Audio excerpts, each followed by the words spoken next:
जय श्री कृष्णा, जय श्री राधे। सभी भाई बहनों को राम राम। आज मैं आपको कार्तिक के महीने में सुनने वाली पथवारी माता की कथा सुनाती हूँ।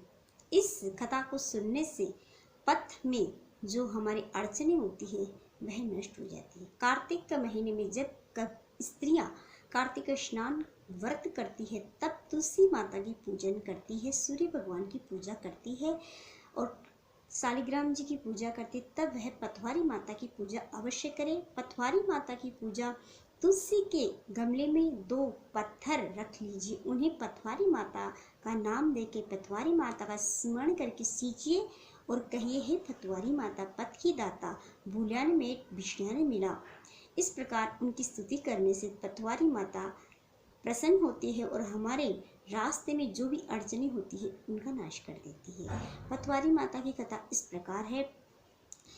एक बार पथवारी माता अपने पथ पर विराजमान थी, तब रास्ते में गुजर रही थी एक बिंजारों की बाड़त। उन बिंजारों के पास बहुत सी मिश्री के कट्टे थे, उन्होंने अपने घोड़ों पर रख रखे थे। तब पथवारी माता एक स्त्री का रूप धारण करके उन बिंजारों के सामने उपस्थित हो गई और बिंजारों से बोली कि हे बिंजारे, तुम्हारी इन बोरियों में क्या है? तब बिंजारे मुस्कुराने लगे और बोले, क्या आपको मिश्री लेने की इच्छा है? तब पथवारी माता बोली, नहीं, मैं तो आपसे ऐसे ही पूछ रही हूँ। तब बिंजारे हंसे और बोलने लगे, इनमें तो नमक की डलिया है, अगर तुम्हें अपना मुंह कड़वा करना है तो ले लो। ऐसा करके मुस्कुराने लगे और आगे की ओर निकल गई। तब पथवारी माता को क्रोध आया और उन मिश्री की डगड़ियों की गुड़ की डगड़ियाँ नमक की डगड़ियाँ बन गई और वह बिंजारे आगे की ओर निकल गई। आगे जब वह निकल गए तब एक नदी के किनारे रुक के स्नान किया और पेड़ की छैया में बैठ गए और सोचा कि हम अपनी मिश्री को संभाल ले, कितनी बिकी ना बिकी। तब देखते हैं कि उन मिश्री की डगड़ियों की जगह नमक की डगड़ियाँ पड़ी है। ये देखकर अचंभित रह गए और सभी बिंजारे आपस में अपने कट्टे संभालने लगे। सभी की बोरियों में मिश्री की जगह नमक की डलियाँ थी। ये देखकर सभी दुखी हुए और बोले कि शायद वह स्त्री जो हमें रास्ते में मिली थी, शायद इसी का कुछ प्रभाव है, हमने उनसे झूठ बोला था इसलिए ऐसा हुआ है। चलो हमें उन्हीं की शरण में जाना चाहिए और उनको नतमस्तक होकर प्रणाम करना चाहिए। इस प्रकार सभी बिंजारे अपनी बालदों को लेके अपने घोड़ों पर बैठकर उसी रास्ते से उसी पथ पर आए और वह जहाँ पथवारी माता विराजमान थी वहीं आकर देखते हैं कि उस जगह वह स्त्री तो नहीं है, पर उसकी जगह एक पत्थर रखा है जो एक स्त्री के रूप में स्थगित है।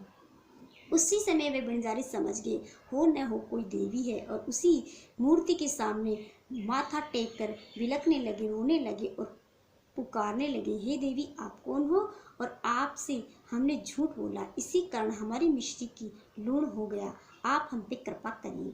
ऐसे स्तुति करने लगी। तब बिंजारों पर माता पतवारी प्रसन्न होकर अपने उसी रूप में वापस प्रकट हो गई और बोली, हे बिंजारों, तुम मेरी पूजा स्तुति कर रहे हो, बोलो तुम्हें क्या चाहिए?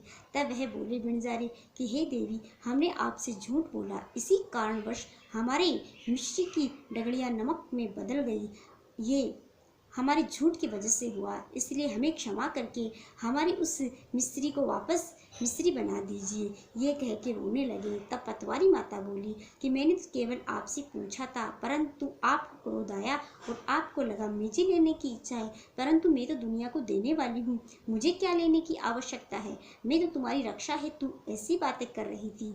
ये बात सुनकर पतवारी माता फिर बोली, चलो ठीक है, तुम्हें गलती हुई है, तुमसे तुम्हें क्षमा करती हूँ, परंतु आज के बाद जब तुम इस पथ से गुजरो तो मुझे प्रणाम करके ही गुजरना।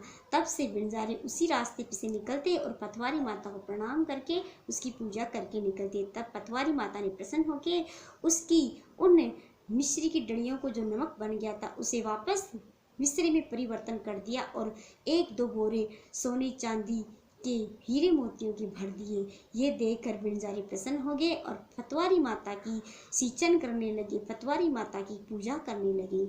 इस प्रकार ये कथा है। आपको कैसी लगी? कार्तिक के महीने में ये कथा अवश्य सुने। जय श्री कृष्ण, जय श्री राधे।